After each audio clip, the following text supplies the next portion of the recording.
Hare Krishna, the end of pranams. Continuing our recitation on Lord Krishna Chaitanya's pastimes, we are continuing on the episode of the Magistrate protesting the Sankirtana movement. And we have reached where now the Magistrate Chandakazi is in direct conversation with Sri Chaitanya Mahaprabhu, who has come there to protest his hindrances to the Sankirtana in Nadia. So, continuing on the conversation, Lord Chaitanya said, "My dear Uncle Chandakazi, I have come to your house just to ask you some questions." The Kazi replied, "You are welcome, my dear nephew. Please tell me what is in your mind." Sri Chaitanya Mahaprabhu said, "You drink cow's milk, and thus the cow is considered our mother, the mother of human society. And since the bull produces grains for our bodily maintenance, he is considered to be your father, the father of humanity. What kind of religious principle is it that allows you to kill your mother and father? On what strength are you so daring that you commit such sinful activities?"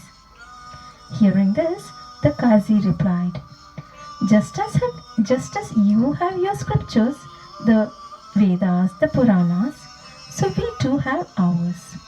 According to our philosophy, there are two paths of advancement, the Pravritti Marg and the Nivritti Marg.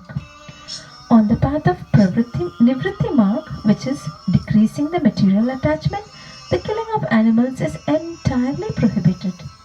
However, on the path of Pravritti Marg, that is material activities, there is an allowance for cow killing, and if it is done under the direction of Shastra, there is no sin.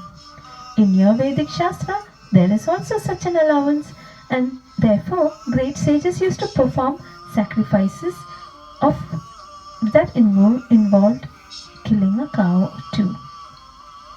To refute this statement, the Lord explained, in order to clear the misunderstanding that was there about this topic. The Lord said, "The Vedas clearly enjoin that cows should never be killed, and thus no Hindu would ever dare indulge in doing so. There are injunctions saying that if one can revive a living being, meaning if one can bring a living being back to life, then he can kill it for experimental purposes in order to test the power of the Vedic mantras.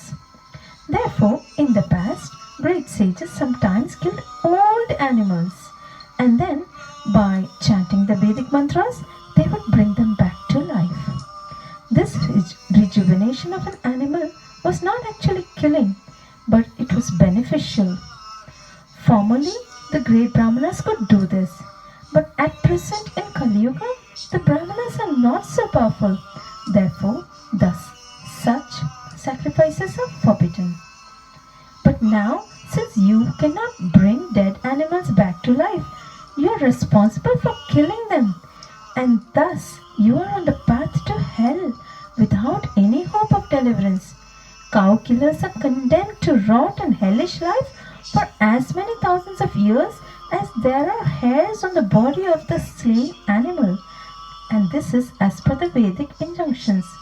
My dear Chandakazi, there are many mistakes and illusions in your scriptures, for their compilers, without knowing the essence of knowledge, get injunctions that go against reason and argument." After hearing these statements, the Kazi became somewhat stunned, and so could not put forward any more arguments.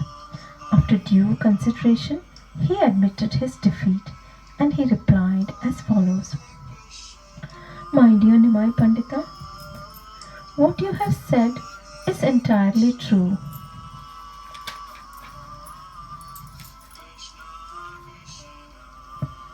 Our scriptures have developed only recently, and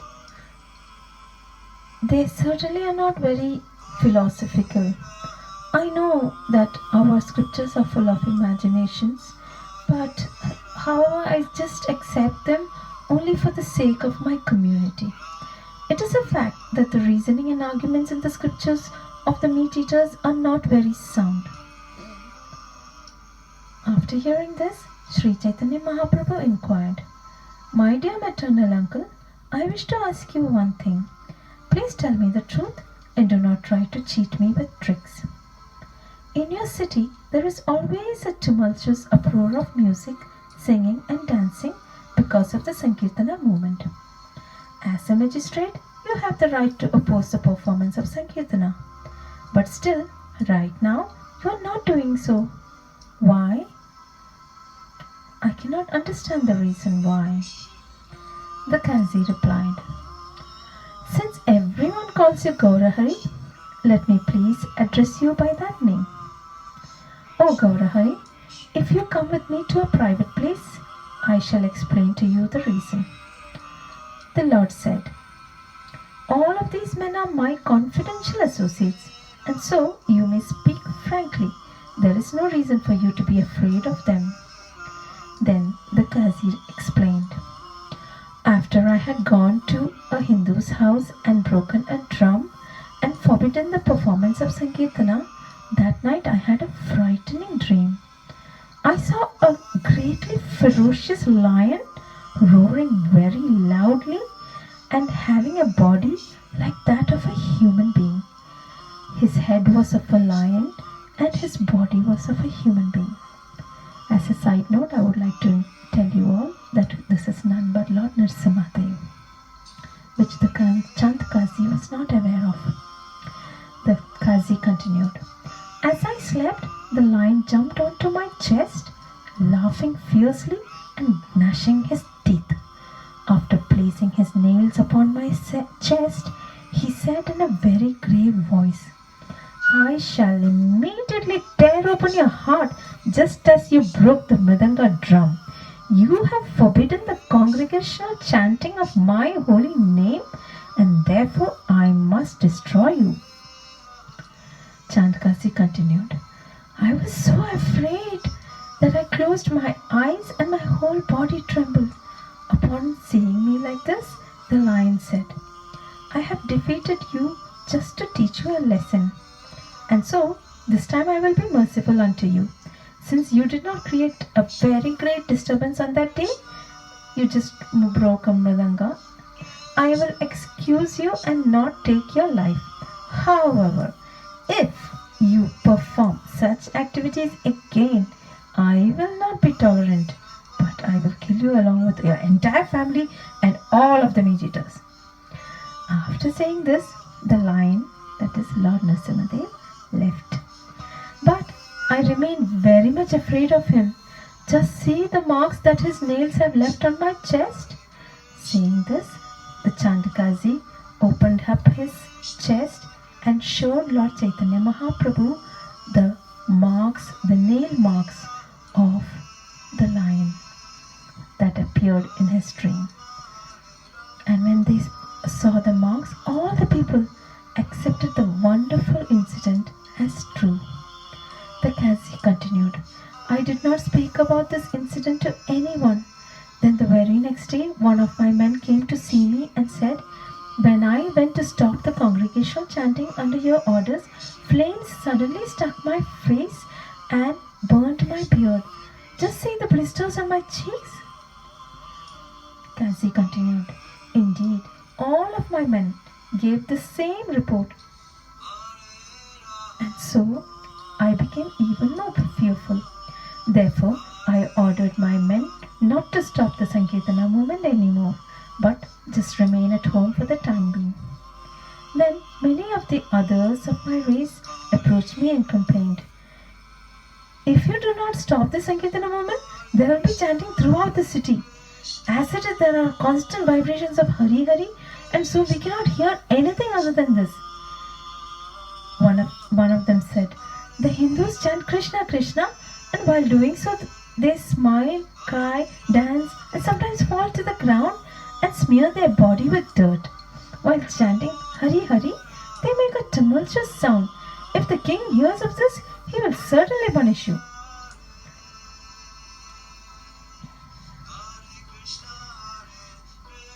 Then the Qazi continued. I inquired from some of the atheists.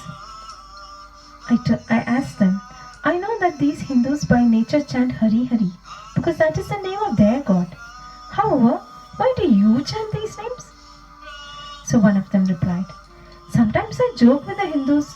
Some of them are called Krishna Das, some of them are called Ram Das, some are called Hari Das, and they keep chanting Hari Hari, so that I thought that they were stealing the riches from someone's house. However, after hearing them, my tongue also continually chants Hari Hari. I have no desire to say this, but still my tongue vibrates the sound, and so I do not know what I should do. Another atheist said, ever since the day I joked with some Hindus, my tongue also chants the Hare Krishna Mahamantra, and I am not able to give it up. I therefore do not understand what mystic mantras and herbal potions these Hindus possess.